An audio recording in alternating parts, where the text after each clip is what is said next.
It is the Lord, and it's the perfect time to be transformed. I'm Mike Morrison with 2 minutes of insight and inspiration. Welcome to 2 Minute Transformation.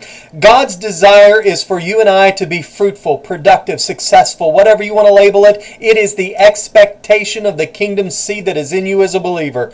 Peter and the disciples are learning that lesson in John's Gospel, chapter 21. If you've missed a single webcast this week, please let me encourage you to take just a few extra minutes to go back and check out the earlier webisodes that started this past Monday through today on the subject. Their unproductive venture, throwing nets throughout the wee hours of the night, have given way to the dawn, and what they thought would be easy and familiar has proven to be anything but.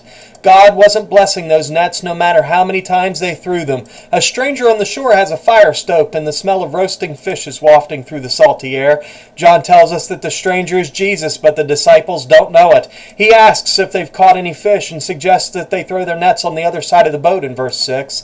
With nothing to lose, they obey the stranger, and John says the net is now nearly impossible to draw back in because of the multitude of fish. Verse 7 tells of their excitement. It says, "Therefore that disciple whom Jesus loved said to Peter, 'It is the Lord.' Now when Simon Peter heard that it was the Lord, he put on his outer garment, for he had removed it, and plunged into the sea."